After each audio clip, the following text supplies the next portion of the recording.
Assalamualaikum warahmatullahi wabarakatuh. Alhamdulillahirabbil alamin wassalatu wassalamu ala asyrafil anbiya'i wal mursalin wa ala alihi wa ashabihi wa man tabi'ahu bi ihsanin ila yaumiddin. Bismillahirrahmanirrahim.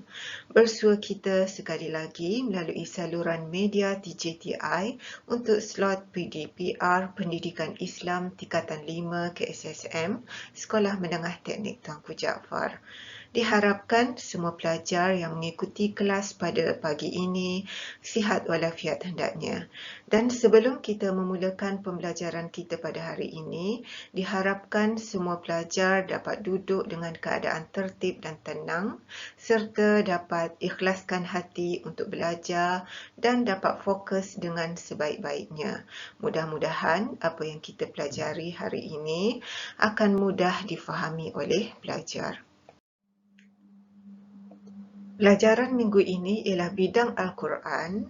Pelajar boleh merujuk buku teks muka surat 7 hingga 9, pelajaran yang kedua, iaitu ayat hafazan surah Al-Hajj ayat 21 hingga 24. Surah Al-Hajj merupakan surah yang ke-59 dalam Al-Quran dan berada pada juzuk yang ke-28 serta mengandungi 24 ayat. Jadi untuk ayat hafazan kali ini, untuk pelajaran yang kedua, kita akan membaca dan menghafaz surah Al-Hajj ayat 21 hingga 24, iaitu 3 ayat terakhir surah Al-Hajj. Standard pembelajaran ataupun objektif pembelajaran yang akan kita capai selepas mempelajari tajuk ini. Yang pertama, murid dapat baca dengan bentuk betul, lancar, bertajwid dan fasih. Yang kedua, murid dapat mengetahui dan memahami intisari ayat. Dan ketiga, murid dapat menghafaz dengan betul, lancar, bertajwid dan fasih. Mula-mula kita akan baca, saya akan perdengarkan bacaan surah Al-Hajj ayat 21 hingga 24. Kemudian kita akan melihat intisari ataupun maksud ayat. Dan ketiga, kita menghafaz ayat surah Al-Hajj ayat 21 hingga 24. Okey, objektif pertama, pelajar dapat baca dengan betul, lancar, bertajwid dan fasih. Kita sama-sama dengarkan contoh bacaan surah Al-Hajj ayat 21 hingga 24. Diharapkan pelajar dapat mendengar dengan teliti dan melihat bagaimana sebutan-sebutan huruf dan hukum tajwid yang dibaca. A'udzu billahi minasy syaithanir rajim. Bismillahirrahmanirrahim. Law anzalna hadzal qur'ana 'ala jabalin lara'aytahu khashi'an mutasaddi'an min khashyatillah. وَتِلْكَ الْأَمْثَالُ نَضْرِبُهَا لِلنَّاسِ لَعَلَّهُمْ يَتَفَكَّرُونَ هُوَ اللَّهُ الَّذِي لَا إِلَهَ إِلَّا هُوَ عَالِمُ الْغَيْبِ وَالشَّهَادَةِ هُوَ الرَّحْمَنُ الرَّحِيمُ هُوَ اللَّهُ الَّذِي لَا إِلَهَ إِلَّا هُوَ الْمَلِكُ الْقُدُّوسُ السَّلَامُ الْمُؤْمِنُ الْمُهَيْمِنُ الْعَزِيزُ الْجَبَّارُ الْمُتَكَبِّرُ سُبْحَانَ اللَّهِ عَمَّا يُشْرِكُونَ هُوَ اللَّهُ الْخَالِقُ الْبَارِئُ الْمُصَوِّرُ لَهُ الْأَسْمَاءُ الْحُسْنَى يُسَبِّحُ لَهُ مَا فِي السَّمَاوَاتِ وَالْأَرْضِ وَهُوَ الْعَزِيزُ الْحَكِيمُ حكيم. Sadaqallahul Azim. Jadi para pelajar boleh mengulang-ulang semula video bacaan ini supaya pelajar dapat membaca dengan sebaik-baiknya.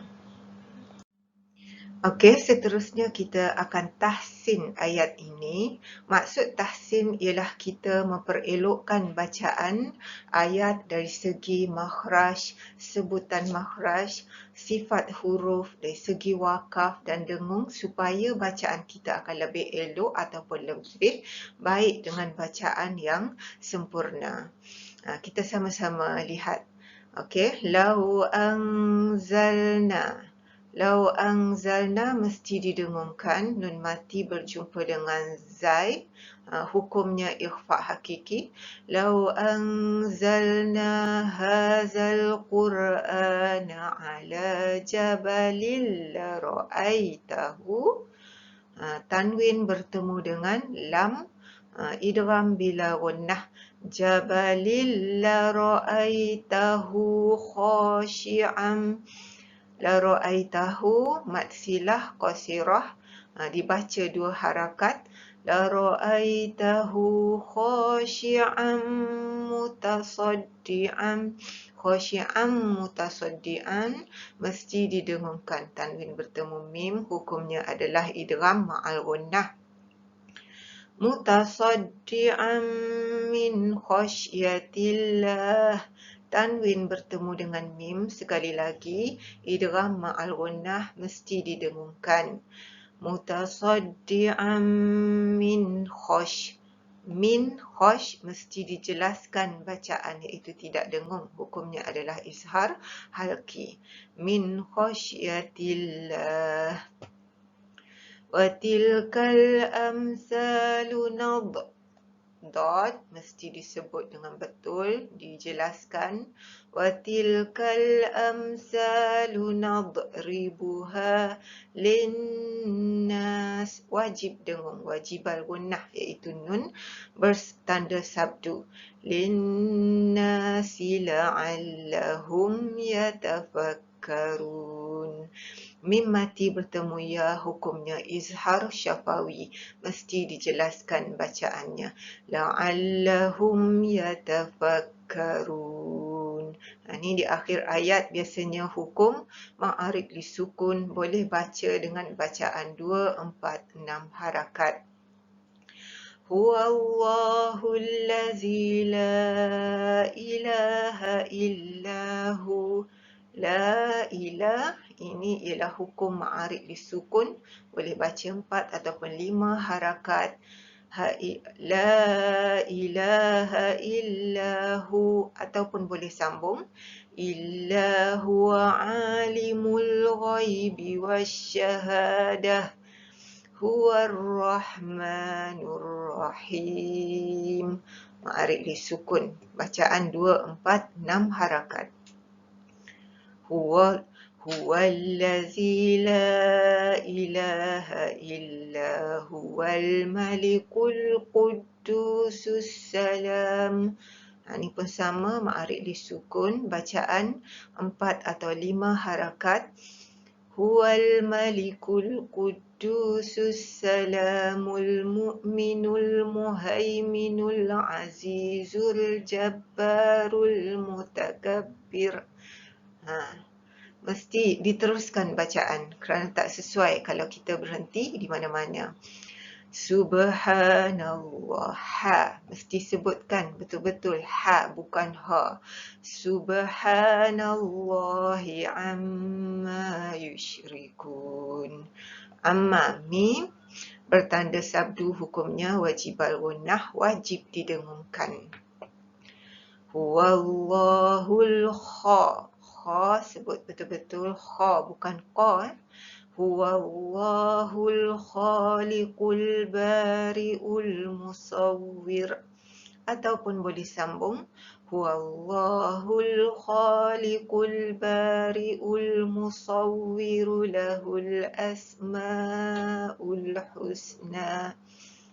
Ini ialah mak wajib muttasil, bacaan 4 ataupun 5 harakat. Yusabbihu lahu ma fis samawati wal ard wa huwal azizul hakim. Sadaqallahul azim. Jadi itulah cara kita baca dengan betul, memperelokkan bacaan dengan menyebut sebutan huruf, makhraj huruf dengan betul, dan tajwid jangan dilupakan. Jangan bila para pelajar hafaz nanti belajar hafaz untuk kelancaran saja tapi mengabaikan aspek-aspek yang ustazah sebutkan tadi. Bacaan yang betul selepas kita tahfaz. أعوذ بالله من الشيطان الرجيم بسم الله الرحمن الرحيم لو أنزلنا هذا القرآن على جبل لرأيته خاشعا متصدعا من خشية الله وتلك الأمثال نضربها للناس لعلهم يتفكرون هو الله الذي لا إله إلا هو عالم الغيب والشهادة هو الرحمن الرحيم هو الله الذي لا إله إلا هو الملك القدوس السلام المؤمن المهيمن العزيز الجبار المتكبر سبحان الله عما يشركون هو الله الخالق البارئ المصور له الأسماء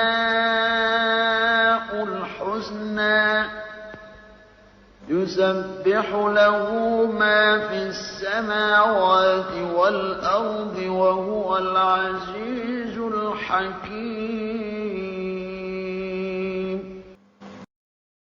Untuk slide ini kita lihat maksud ayat. Pertama sekali kita tengok maksud ayat surah Al-Hajj ayat 21.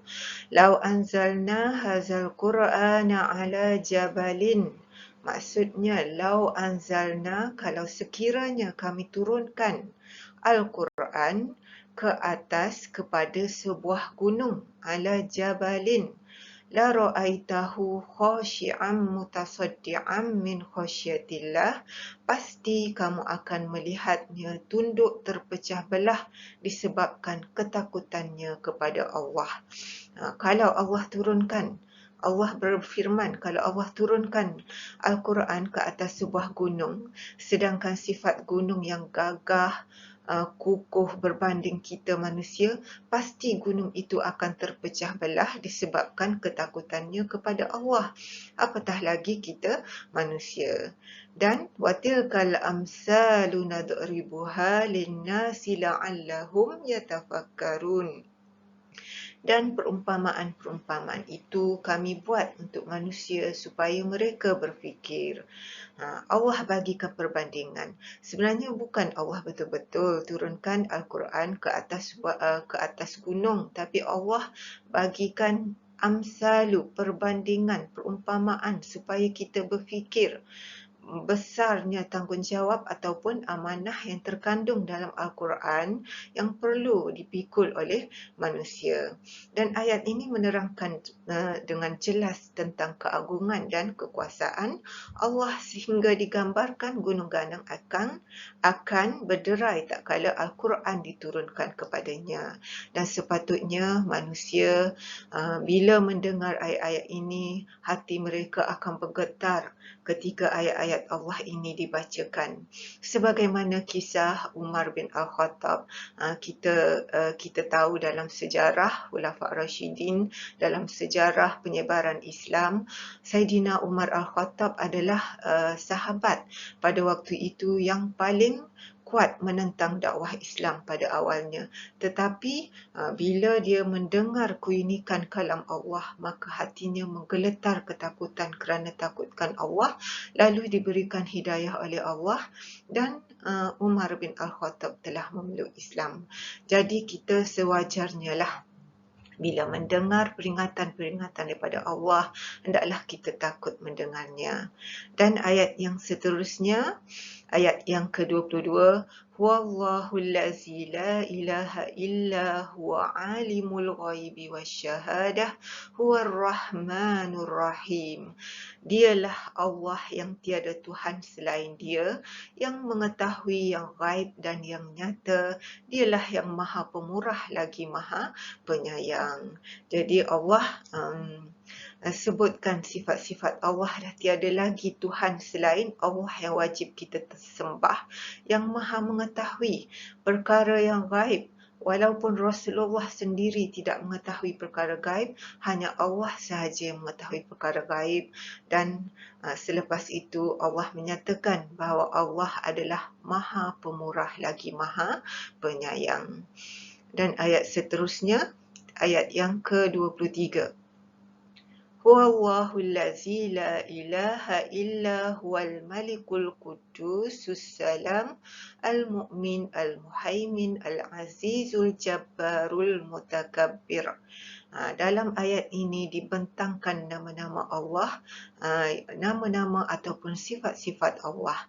Maksudnya, dialah Allah yang tiada Tuhan selain Dia, Raja, Al-Malik Raja, Al-Qudus yang Maha Suci, As-Salam yang Maha Sejahtera, Al-Mu'min yang mengurniakan keamanan, Al-Muhaimin yang Maha Memelihara, Al-Aziz yang Maha Perkasa, Al-Jabbar yang Maha Kuasa, dan Al-Mutakabbir yang memiliki segala keagungan. Ini adalah sifat-sifat Allah yang tiada tandingannya. Untuk apa dibentangkan nama-nama Allah ini? Kita diajar supaya kita sentiasa mengingati Allah di mana juga kita berada. Dan nama-nama Allah yang dinyatakan mewakili sifat-sifat Allah yang menjadikannya Tuhan yang selayaknya disembah kerana Dia adalah pencipta dan kita adalah hamba-Nya. Ayat yang seterusnya, Subhanallahi amma yusyrikun. Maha suci Allah daripada apa yang mereka persekutukan. Setelah dibentangkan sifat-sifat Allah tadi, Maha suci Allah daripada apa yang mereka persekutukan. Dan Huwallahul khaliqul bari'ul musawwir. Dialah Allah yang menciptakan sekalian makhluk. Lahul asma'ul husna, yang mengadakan tadi huwallahul khaliqul bari'ul musawwir.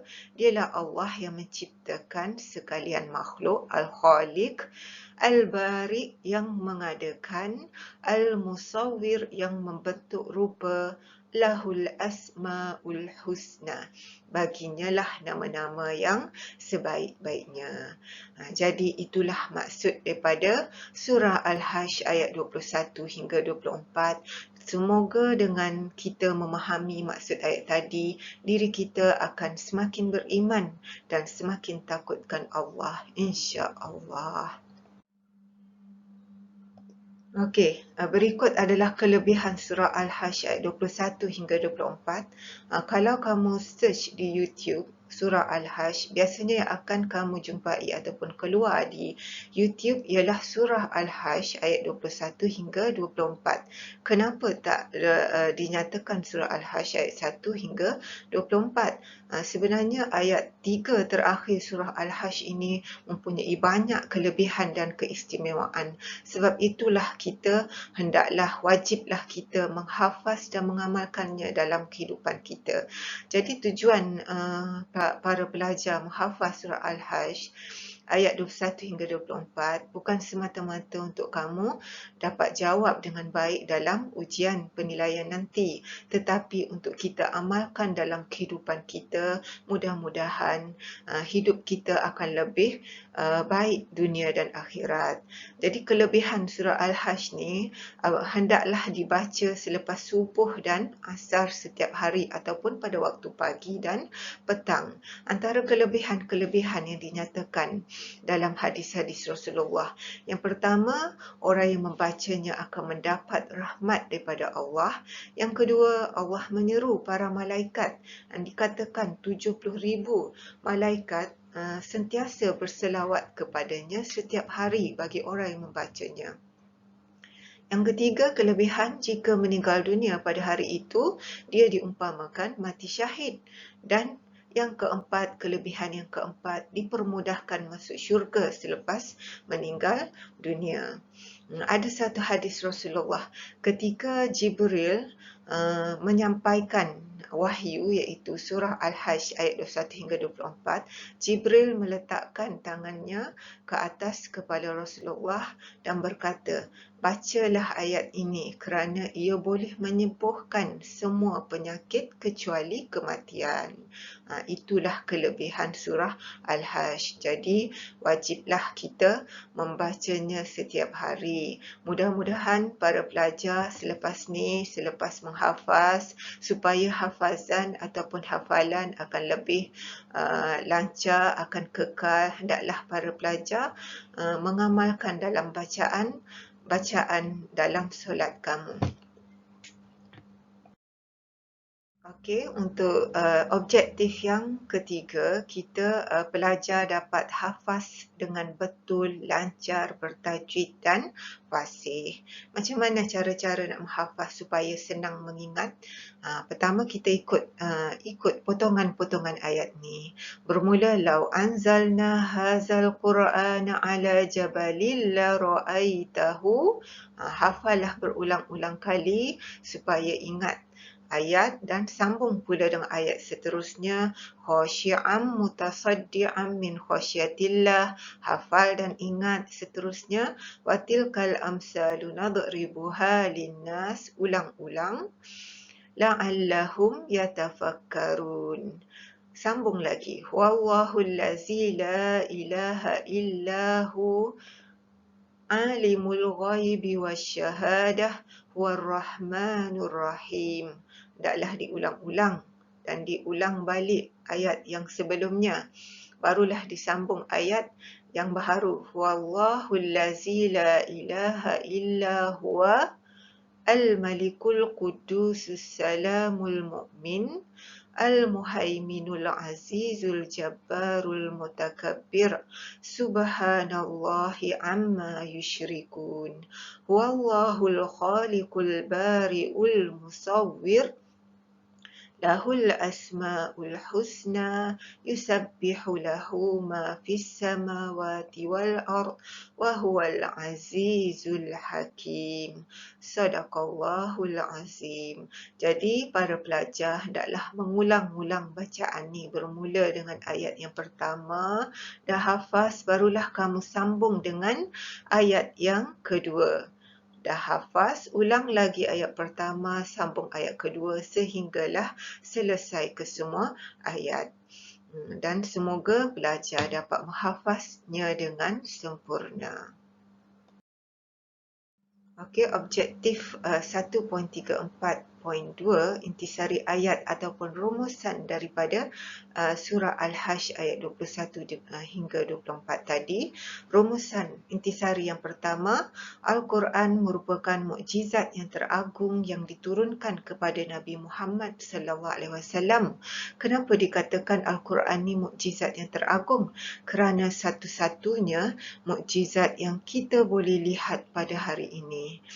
Intisari yang kedua, kita hendaklah menerima Al-Quran secara keseluruhan dengan penuh keyakinan. Kita hendaklah menerima secara keseluruhan, bukan kita mengambil sebahagian ayat Al-Quran sahaja sebagai panduan hidup kita.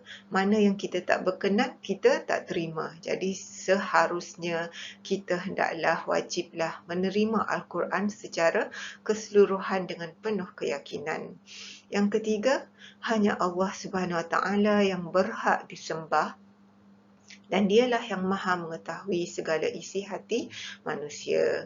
Dan keempat, Allah Subhanahu Wa Taala memiliki segala sifat kesempurnaan dan keagungan sebagai pencipta alam. Dan kelima, seluruh makhluk bertasbih kepada Allah Subhanahu Wa Taala sebagai tanda pengabdian kepada penciptanya tanpa mempersekutukannya. Bukan sahaja manusia yang bertasbih yang patuh pada Allah, tetapi seluruh makhluk bertasbih. Contohnya tumbuh-tumbuhan, haiwan bertasbih mengikut cara mereka yang tersendiri. Alam cakrawala juga tunduk patuh kepada Allah. Contohnya bulan bergerak mengikut paksinya, planet bergerak mengikut paksinya, dan mereka akur dengan perintah Allah. Itulah rumusan daripada ayat yang kita pelajari tadi. Okey, ini adalah latihan pengukuhan. Saya akan masukkan latihan ni dalam grup Telegram ataupun Google Classroom. Pelajar bolehlah mencuba selepas menghafaz untuk mencuba latihan pengukuhan ini. Susun ayat, tapi untuk ujian KSSM tidak ada soalan yang berbentuk macam ni. Ini cuma untuk latihan pengukuhan para pelajar sahaja. Untuk latihan pengukuhan 2 pula, yang pertama, belajar baca ayat 21 hingga 24 surah Al-Hajj dengan fasih di hadapan guru. Ini kita boleh lakukan minggu depan melalui Google Meet, mengikut kelas masing-masing, ikut ustaz-ustazah masing-masing. Yang kedua, pendengarkan hafazan ayat 21 hingga 24 surah Al-Hajj dengan fasih di hadapan guru.